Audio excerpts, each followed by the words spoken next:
Hi, my name is David Wu, and I work as a machine learning engineer at Pinterest on the home feed team. Today, I'd like to go over how we optimize for downstream engagement or long-term engagement in our large-scale recommender systems. For the talk, I'll use downstream rewards and long-term engagement interchangeably. They would mean the same concept in this talk. Before we begin, I wanted to give acknowledgement to all my colleagues that helped make this workstream successful. This would be the outline for the talk today. First, we'll go over the motivation about why optimizing for long-term engagement matters. Second, we'll go over how we generate these rewards, how we define these downstream rewards. Third, we'll go over modeling approaches. So after how we define these rewards, how do we model the task? We'll then go over the results we've seen so far and the impact, and then we'll summarize it by the key takeaways.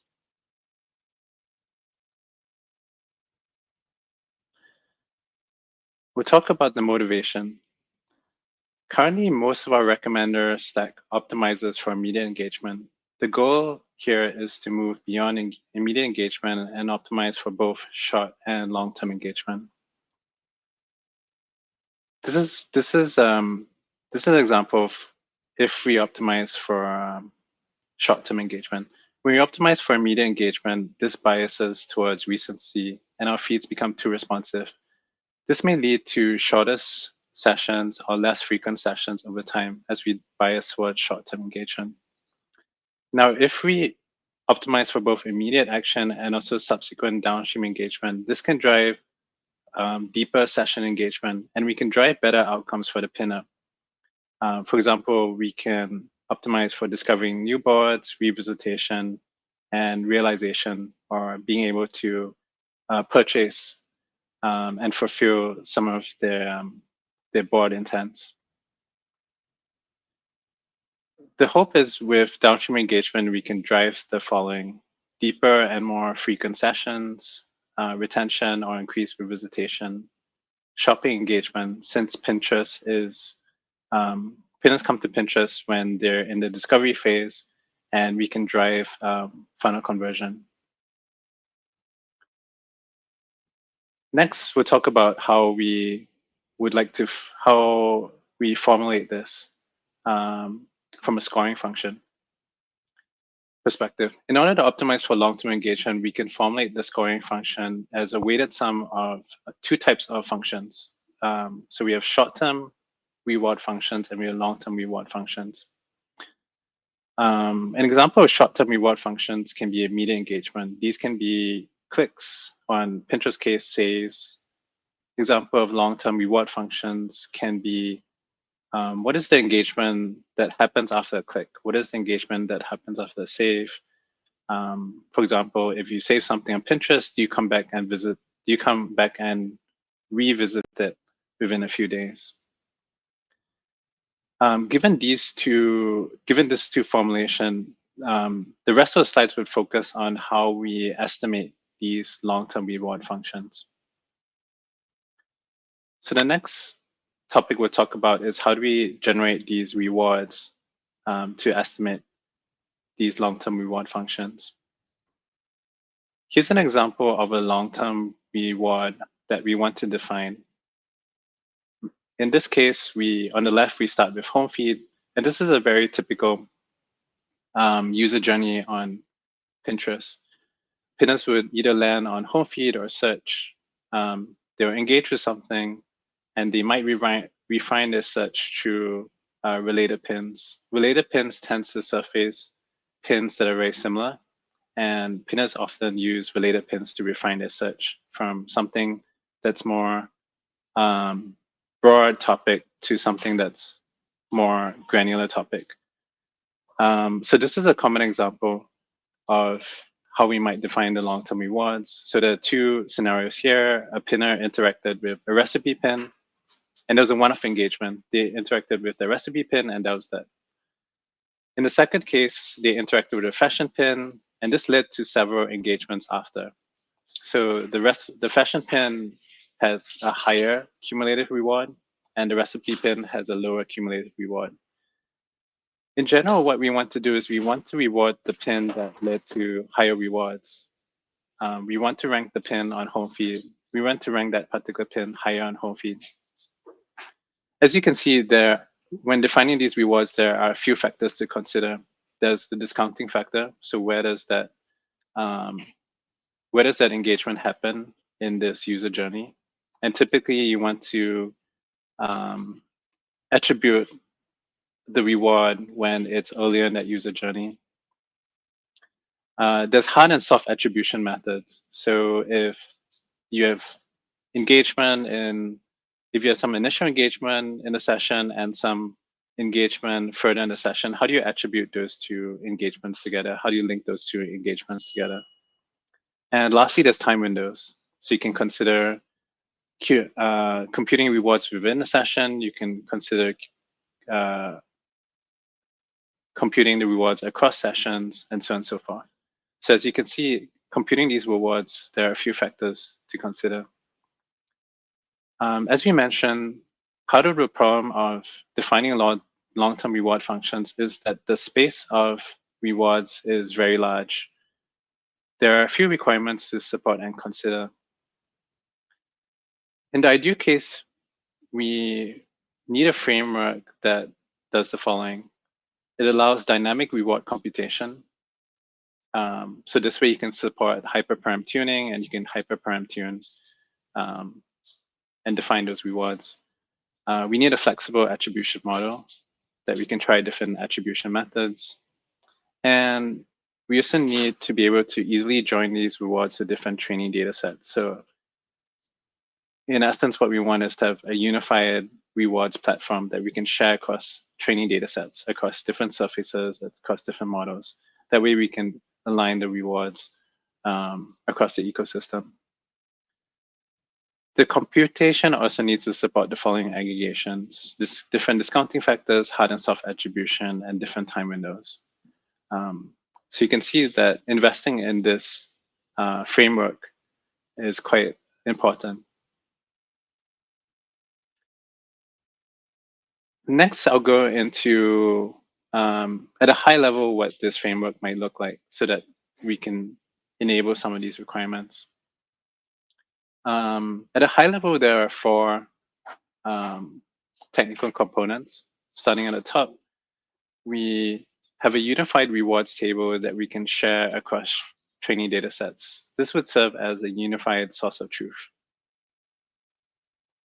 When we're generating our training data, we can join to our logs and this unified rewards data platform.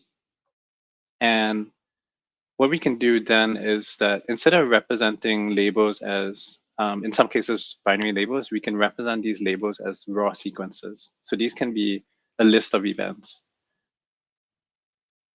What you can then do with these, when you represent labels as the sequences or raw list of events, is that now you can do the ETL on the fly. So you can do the ETL within the training job itself. And this allows a lot of flexibility when you're training. So when you're doing ETL on the fly, there may be certain technical challenges that could be out of memory issues, that could be throughput concerns. One way to do this is that you can offload your data loaders using Ray framework. So you can horizontally scale your data loaders, and you can perform ETL on the fly. Once you're able to compute these rewards, you can then train with these rewards. And you can, because the data loading and because you're doing the ETL on the fly and training within the training job, you can then wrap it around hyperparam tuning jobs, and you can both hyperparam tune your model task weights as well as the reward computation. So it allows maximum flexibility at training time. Next, I'll go into modeling approaches. Just to recap, so far what we've gone through is how do we compute these rewards to have maximum dev velocity. So assuming now we've computed our rewards, next we go over how do we actually include these in some of our models. In general, most of our ranking models have a very similar setup. they have their most of these models fall into these multitask learning models and have very similar architectures. So the nice thing about our current setup is that we can model these additional tasks. We can estimate these long-term reward functions as additional tasks in our multitask ranking models. And the benefit of this is that it does minimal changes to our current serving stack. So it allows us to adopt these long-term rewards across teams very easily. You don't have to change your stack, minimal changes to your training pipeline.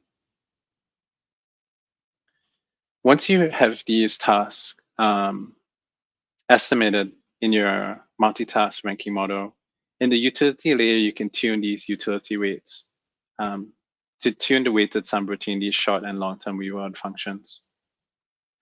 Lastly, it's also important to add signals related to these long-term engagement.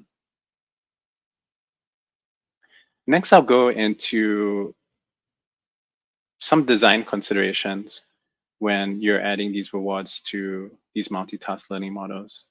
One design consideration is that you may want to think about, because we're adding several rewards, you may want to think about whether you should add it as a single task or composite task, where that composite task can be a weighted sum of different rewards. There are certain benefits of single tasks. It's easier to calibrate, it's easier to debug calibration, and if you have them as individual tasks in the utility layer, you have more granular personalization. In addition, it's important to align the rewards to core actions. So if at Pinterest, some of our core actions are repins and clicks, we want to align these cumulative rewards to these core actions so that we're driving the right outcomes. Secondly, once you have these tasks, we then need to balance the task weights. And there's a few methods of this. There are some learn methods by using dynamic task weights, where you're balancing the loss after each epoch or a few iterations. You can also hand tune it using offline grid search. Once you have the task weights set up, actually, in addition to the task weights, you might want to think about how to express the rewards as label. And there are a few options here.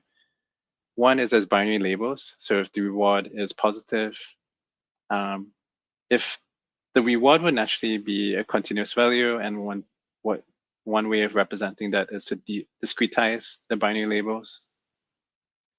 And lastly, a combination of both. You can do weighted logistic regression. So you can have a binary label where the reward is positive, and you can use the continuous value as loss weights after scaling it. Next, we'll go through the results that we're seeing. In summary, we've had 9 launches.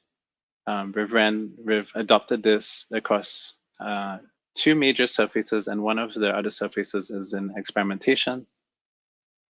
It's resulted in significant sessions increase of 2 to 3%. This number in general this metric in general is quite hard to move.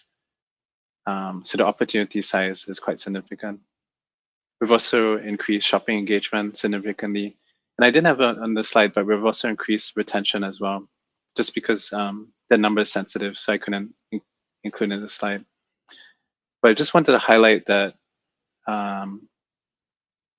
it's quite a significant opportunity to start optimizing for long-term engagement. Most of the setup across our teams is optimized for short-term engagement. So it's a low-hanging fruit to include these long-term reward functions in the ranking models. These were to illustrate some of the rewards that we computed. These were some examples. Note that these are actually mock-ups, so these are not actually real content based on copyright concerns. But I wanted to give a little bit of intuition on what some of these rewards are.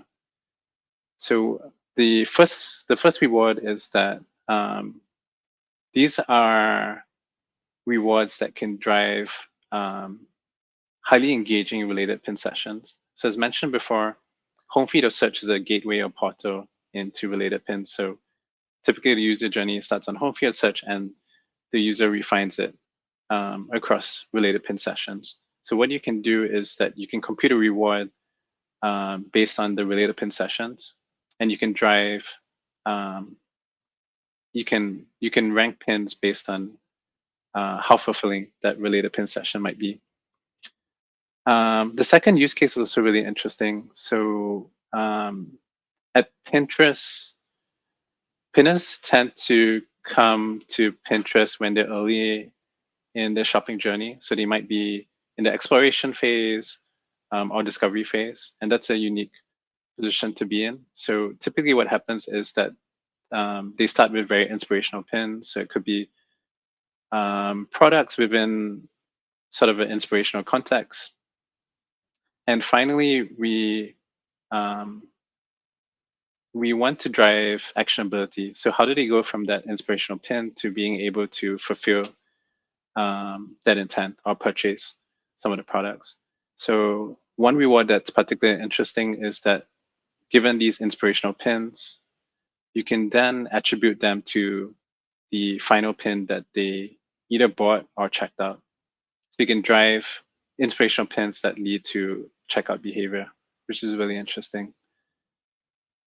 In general, I want to give a high level of how we're aligning these rewards across the stack. So the stack is broken down into these three bigger components. So you start from retrieval, ranking, and then re-ranking or blending.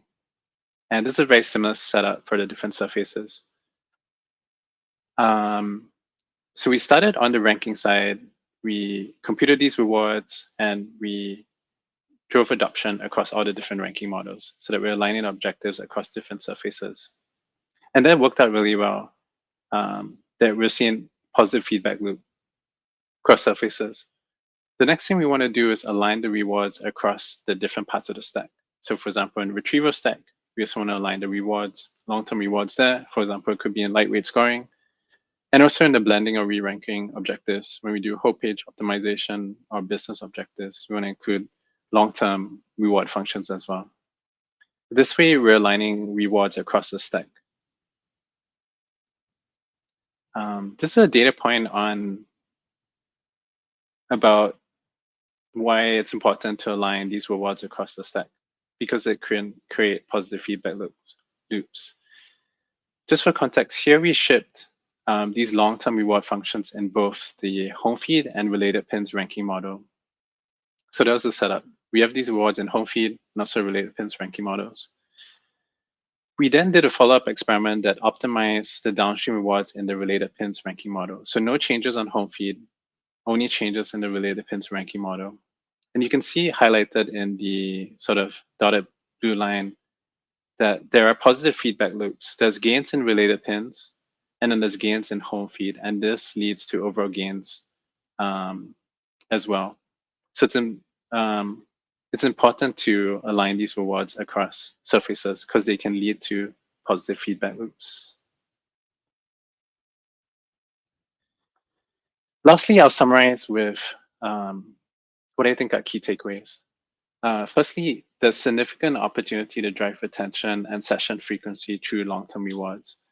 It's quite low-hanging fruit to include tasks in the ranking model that optimize for long-term rewards.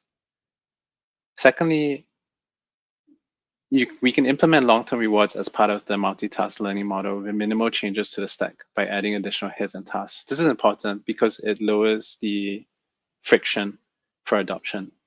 So very limited changes to the training data pipeline and serving stack. Thirdly, the reward space is quite large. So exploring these rewards, it's quite a large space. It's ideally, we need a framework to support dynamic reward computation on the fly and unify it across training datasets. Lastly, it's important to align objectives across the stack and teams for positive feedback loops. Thank you for your time and participation. If there's any questions, I can help answer them.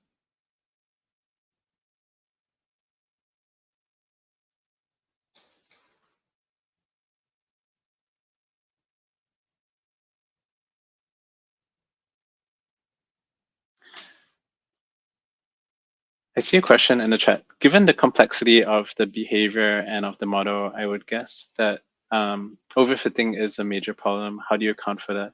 That's a really good question on overfitting to certain tasks. I think there's a few components on how we mitigate this. One is we have a strong framework for offline evaluation.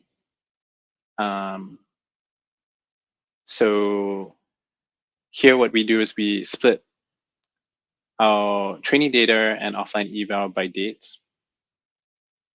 And we have a framework whereby the offline eval is randomized traffic as well. So that provides a very strong correlation with online results.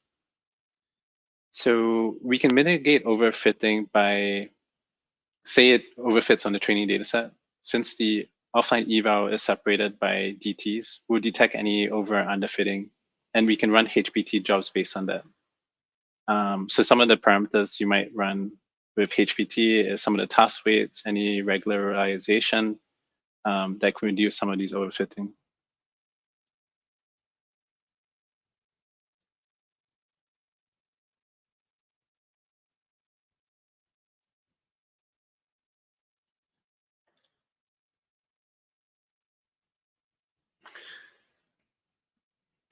Second question, which approach of adopting NHOP rewards has been the most effective so far? Using the NHOPs as example, weights, label, and hits. Great question. Thanks, Poya.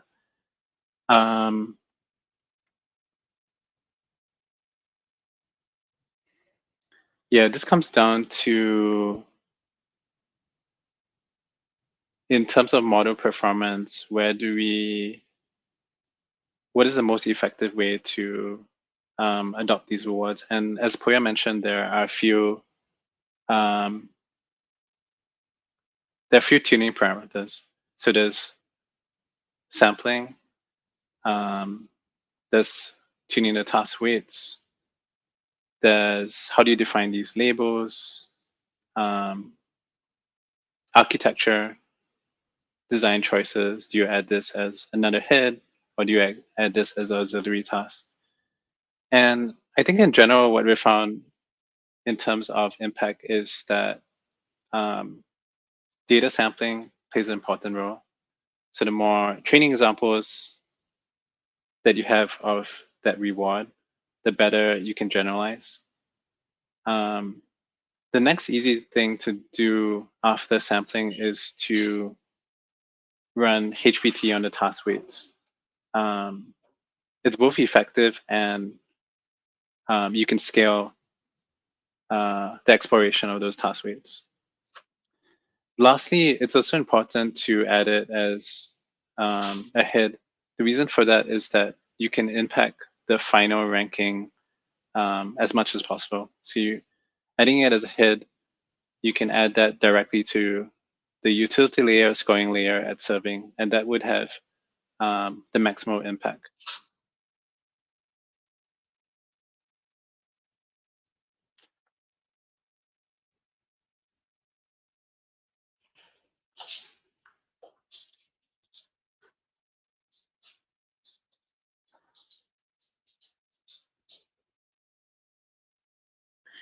Great. Thank you, everyone, for listening, and thank you for the great questions. I think next up, we'll have a break.